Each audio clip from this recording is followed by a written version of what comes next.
ان پاکیزہ ذوات کی بارگاہوں میں اللہ کی مخلوق حاضری اپنے لیے شرف اور اعزاز سمجھتی ہے، اور میں سمجھتا ہوں کہ اللہ جل شانہ کے جو لوگ ہو جاتے ہیں پھر اللہ انہیں مرنے نہیں دیتا۔ فَلَنُحْيِيَنَّهُ حَيَاتًا طَيِّبَةً کا نور اللہ ایسے انہیں نصیب کرتا ہے کہ وہ قبروں میں جا کر کے بھی فیض رساں ہوتے ہیں، اور اللہ کی مخلوق ان کی بارگاہوں میں حاضری اپنے لیے اعزاز سمجھتی ہے۔ دنیا کے اوپر کتنے لوگ آئے اور آج ان کا زمانے کو نام بھی یاد نہیں ہے۔ آل ساسان نے 3150 سال ایران پہ حکومت کی ہے، 150 حکمران یکے بعد دیگرے اس ایک خاندان کے تخت نشین ہوئے ہیں، لیکن آج دنیا ان کے نام بھی بھول چکے ہیں، لوگوں کو ان کے تذکرے بھی یاد نہیں، جن کا طوطی بولتا تھا، جن کے نقارے بجتے تھے، آج زمانہ ان کے نام بھی یاد نہیں رکھ پا رہا۔ مٹ گیا مشتاق دل سے رنگ یاد رفتگاں، پھول مہنگے ہو گئے قبریں پرانی ہو گئیں۔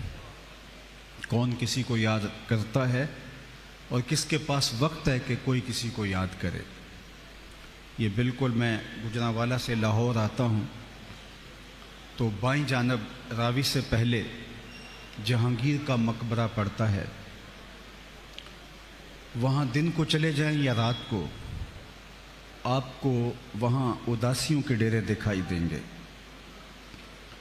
چھٹی کے دن کچھ لوگ وہاں گھومنے کے لیے آ جائیں تو وہ الگ بات ہے، لیکن پھر بھی جو احاطہ مزار کا ہے وہاں حسرتیں برستی دکھائی دے گی۔ وہ جن کے نقارے بجتے تھے اور جب وہ دربار سے نکلتے ہٹو بچوں کی صدائیں ہوتی تھیں، آج وہاں ہو کا عالم ہے، اور بالکل بادشاہ کے قرب میں اس کی محبوب بیوی نور جہاں کا مقبرہ ہے۔ بادشاہ جس کی ایک ایک ادا پہ جان وارتا تھا اور جس کے اشارہ ابرو پہ ہندوستان کی تقدیر کے فیصلے لکھے ہوتے تھے، آج اس کی قبر بھی حسرتوں کا منہ بولتا ثبوت ہے، اور لوح مزار پہ لکھا ہے بر مزارے ما غریباں، نئے چراغے نئے گلے، نئے پرے پروانہ سوزت نئے صدائے بلبلے۔ ہم غریبوں کی قبر پہ نہ کوئی چراغ جلانے آئے گا، نہ کوئی پھول ڈالنے آئے گا، نہ کسی پروانے نے پر جلانے ہیں اور نہ کسی بلبل نے گیت گانے ہیں۔ آج وہ غریب بنے ہوئے ہیں جو ہندوستان کی تقدیر کے مالک جانے جاتے، جب چلتے تو ہٹو بچوں کی صدائیں ہوتی، لیکن آج بر مزارے ما غریباں، یہ میں راوی کے اس پار کی کہانی سنا رہا ہوں۔ اب پل پار کر کے جب ادھر آئیں تو وہاں تو لکھا ہے بر مزارے ما غریباں، اور یہاں لکھا ہے گنج بخش فیض عالم مظہر نور خدا، ناقصاں را پیر کامل کاملاں را رہنما، سید حجویر مخدوم امم۔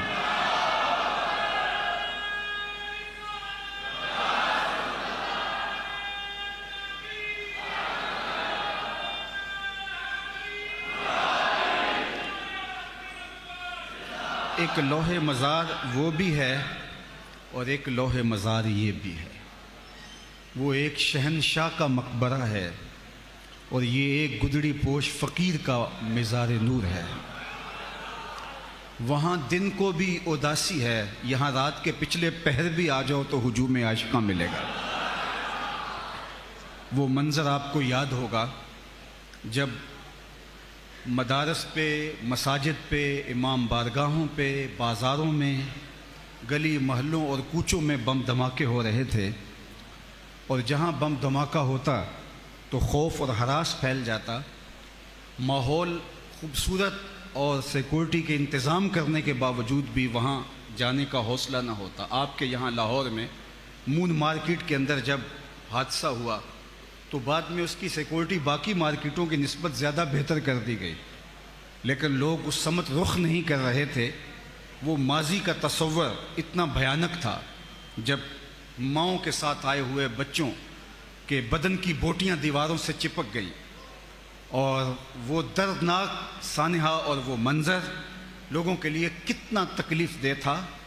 بارہا اعلان کیے جاتے رہے کہ یہ مارکیٹ باقی مارکیٹوں کی نسبت زیادہ محفوظ ہے، لیکن لوگ وہاں کئی مہینے رخ نہیں کر رہے تھے۔ یہ کہانی ایک مارکیٹ کی سنا رہا ہوں۔ اور جب یہاں بم دھماکہ ہوا اور ساری رات لاشیں اٹھائی جاتی رہیں، سحری کے وقت فرش خون سے دھویا گیا، اور جب فجر کی نماز ہوئی تو سارا لاہور امڈ آیا تھا۔ میری مشاطگی کی کیا ضرورت حسن معنی کو کہ فطرت خود بخود کرتی ہے لالے کی حنا بندی۔ اللہ کا وعدہ ہے فَلَنُحْيِيَنَّهُ حَيَاتًا طَيِّبَةً، جو میرے ہو جائیں پھر میں ان کو مرنے نہیں دیتا، ان کو ستھری پاکیزہ زندگی عطا کر دیتا ہوں۔ ان کی دنیاوی زندگی بھی اللہ نے جس شان و شوکت کے ساتھ رکھی ہوتی ہے، لیکن جو انتقال کے بعد اللہ ان کو اعزاز و تکریم دیتا ہے، جو شانیں دیتا ہے، پھر وہ انہی کا مقسوم ہوتا ہے۔ یہ اللہ کے بندے، یہ پاکان امت، یہ پارسا لوگ اس مرتبہ رفیع تک کیسے فائز المرام ہوتے ہیں، تو آپ کی بھرپور توجہ چاہوں گا، اور عالی مرتبت علماء کرام، مشائخ اعظام، ان کی دعاؤں کا طالب رہوں گا۔ تو اللہ تعالیٰ نے اپنے پاکیزہ بندوں کا ذکر کیا، جن کے لیے شریعت میں اصطلاح ہے ولی اللہ کی۔ انہیں خوف و حزن نہیں ہے، یہ کسی ڈر اور کسی خطرے سے اپنی زندگی نہیں گزار رہے ہوتے، ایک مطمئن اور خوشگوار زندگی ان کا مقسوم ہوتا ہے۔ تو یہ پاکیزہ بندے اس مرتبہ رفیع تک کیسے پہنچتے ہیں؟ اللہ کے پاکیزہ بندوں کے لیے نہ تو کوئی مخصوص یونیفارم ہوتا ہے، اور شریعت سے ہٹ کے نہ کوئی الگ نصاب ہے ولی بننے کا۔ تو قرآن نے اہل اللہ کی پہچان ہمارے سامنے رکھی، اور اگر ہم اس کو ملحوظ رکھیں تو ایک تو ولی کی معرفت اور ولی کی پہچان میں ہم دھوکہ نہیں کھائیں گے، چونکہ جس چیز کی مارکیٹ میں ڈیمانڈ ہو اس کی نقل بھی آتی ہے، جس کی اصل کی ڈیمانڈ نہ ہو تو نقل بھی نہیں آتی، جب اصل کی ڈیمانڈ ہوتی ہے تو نقل بھی مارکیٹ میں دستیاب ہوتی ہے۔ تو آج کو کتنے لوگ آپ کو ادعائے ولایت کرتے ملیں گے، اس لیے کہ اولیاء کے لیے دل میں جو محبت کے جذبے رکھے گئے ہیں، اولیاء اللہ کے لیے جو احترام رکھا گیا ہے، تو ہر شخص اس احترام اور محبت کو وصول کرنا چاہتا ہے، اور وہ اس ٹائٹل کے ساتھ اپنے آپ کو پیش کرتا ہے۔ چونکہ ولایت کا دروازہ بند نہیں ہوا، نبوت کا دروازہ بند ہو گیا ہے۔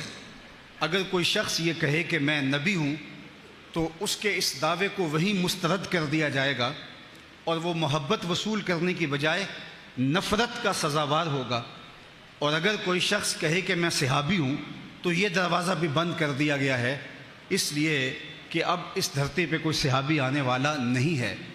لیکن اگر کوئی شخص یہ دعویٰ کرے کہ میں ولی ہوں تو اولیاء کا تو وجود قیامت تک موجود رہے گا۔ اس امت کی میں نے جملہ خصوصیات میں سے خصوصیت یہ ہے کہ اس امت میں قیامت تک اولیاء موجود رہیں گے، اور یہ ختم نبوت کی بھی دلیل ہے، اس لیے کہ پچھلی امتوں کے اندر جب اولیاء کا سلسلہ مفقود ہوتا ہے تو کوئی بات نہیں، نیا نبی آ جاتا ہے، لیکن حضور علیہ السلام کے بعد کوئی نبی آنے والا نہیں ہے، لہٰذا ہدایت کے لیے ایک تسلسل چاہیے تھا، اور اللہ نے اس کو پورا کیا ہے ولایت کے ذریعے سے۔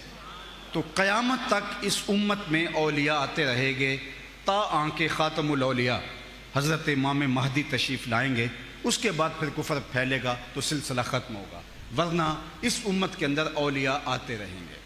اولیاء کے لیے الگ کوئی یونیفارم نہیں ہے، اولیاء کے لیے الگ کوئی نصاب نہیں ہے، اور پھر کوئی بھی دعویٰ کر سکتا ہے۔ تو جب تک ہم جو ہے وہ معرفت حاصل نہ کر لیں ان علامات کی، اور اولیاء اللہ کے لیے اللہ جل شانہ نے جو ہمیں پہچان بیان فرمائی ہے، تو پھر ہم ہر دوسرے تیسرے دن دھوکہ کھاتے رہیں گے۔ اور پھر ہوتا یہ ہے کہ جب کوئی شخص دھوکہ کھائے کسی 2 نمبر آدمی سے، تو پھر مسلسل دھوکوں کی وجہ سے وہ حقیقت کا بھی منکر ہو جاتا ہے، حقیقت کا بھی انکار کر دیتا ہے۔ بہت سارے لوگ جو اولیاء کے منکر ہیں، تو اس کے بنیادی اسباب جب انکار شروع ہوا تھا تو کچھ دھوکہ بازوں کی دھوکہ دہی کا نتیجہ تھا، بعد میں باقاعدہ وہ مسلک بن کے بھی کھڑے ہو گئے۔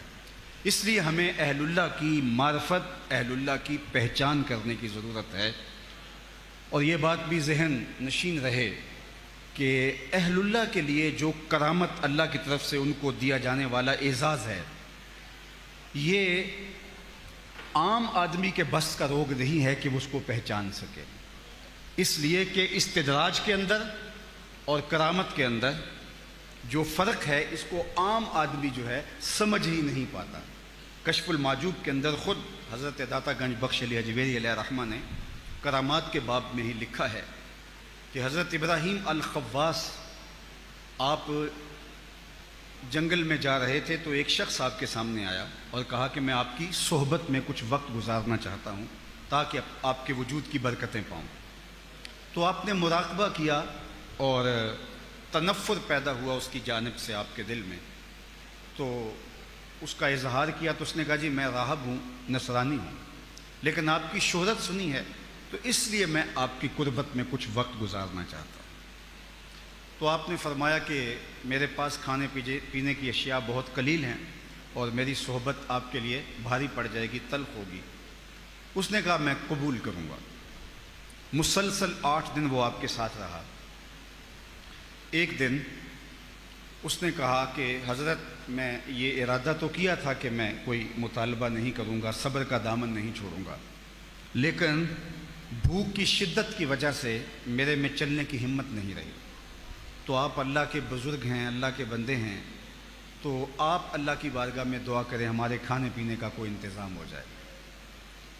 فرماتے ہیں کہ میں سجدے میں سر رکھ دیا اور بارگاہ ازدی میں عرض گزار ہوا کہ مالک اس کافر کے سامنے مجھے رسوا نہ کرنا۔ میں نے جب سر اٹھایا تو آسمان سے ایک طبق اترا جس پر 2 پیالے پانی کے تھے اور 2 روٹیاں تھیں۔ میں نے ایک پانی کا پیالہ اور ایک روٹی اسے دے دی اور ایک خود تناول کر لی۔ اس کے بعد پھر ہم سفر میں آگے بڑھ گئے، چلتے رہے۔ 8 دن جب دوبارہ گزرے تو اس کی ٹانگیں پھر مجھے کپ کپاتی دکھائی دیں کہ پہلے والی حالت پھر عود کر رہی ہے۔ میں سمجھ گیا، میں نے کہا اس دن اللہ نے لاج رکھ دی تھی، روز روز حالات ایسے نہیں ہوتے، تو قبل اس سے کہ یہ مجھے آزمائے۔ تو کہتے ہیں میں نے پہلے کہا کہ میاں آج تیری باری ہے، تو بھی عیسائیوں کا بہت بڑا پیر پادری ہے۔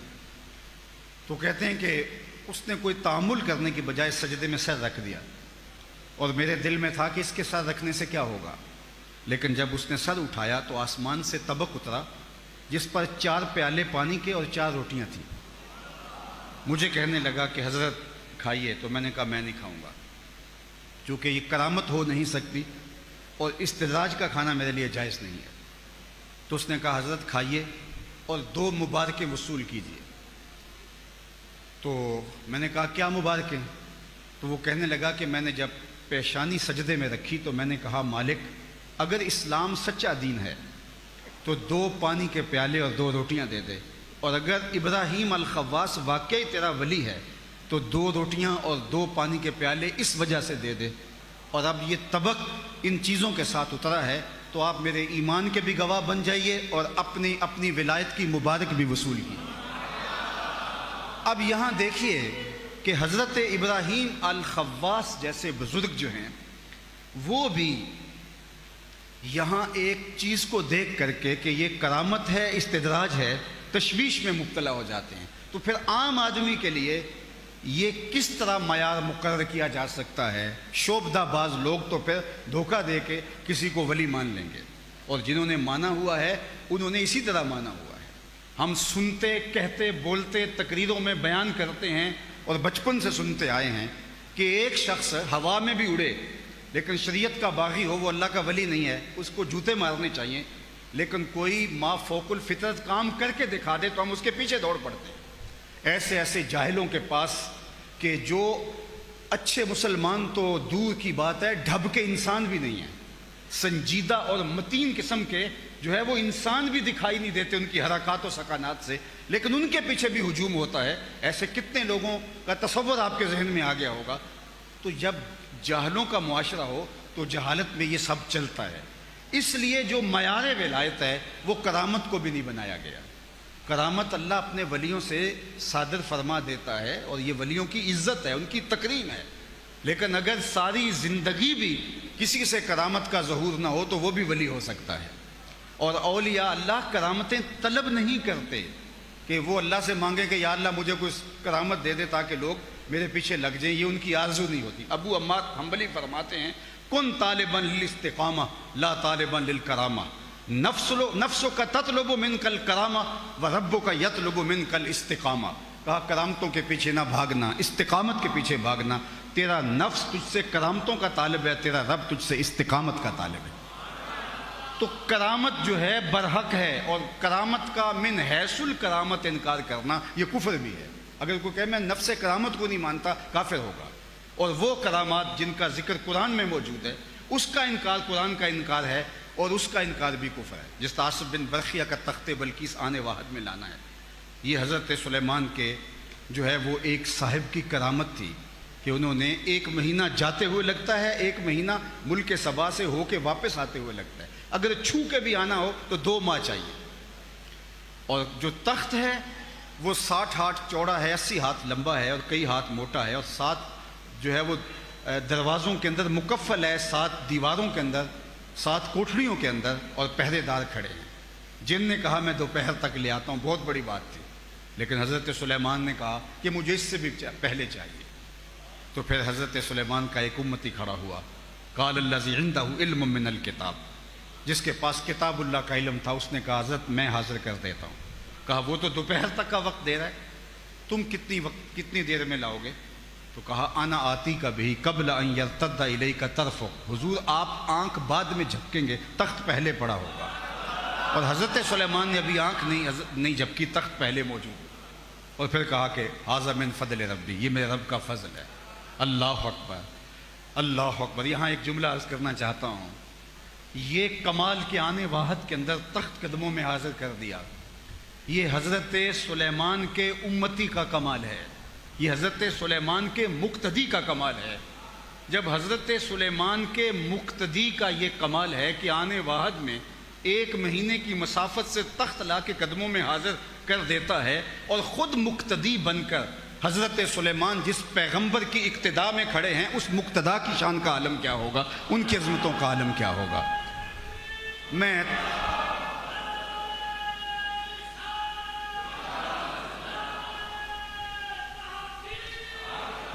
عالی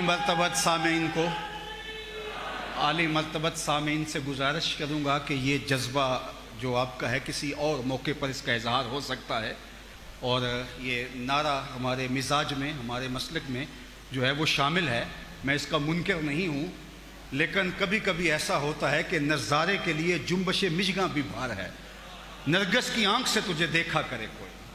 اس لیے ہر چیز کا ایک موقع ہوتا ہے، تو ضرور اس کا اظہار کسی اور موقع پہ ضرور کر لیجئے گا، کیونکہ وقت بہت تھوڑا ہے اور میں بہت تیزی کے ساتھ بات کو آگے بڑھانا ہے، ابھی تمہید میں ہی کافی وقت بیت گیا، تو آپ یہ وقت بھی اگر میرے کھاتے ڈال دیں تو خیر کی کچھ باتیں آپ تک زیادہ پہنچ جائیں گی۔ یہ شوق تو آپ کہیں کھڑے ہو کے بھی پورا کر سکتے ہیں۔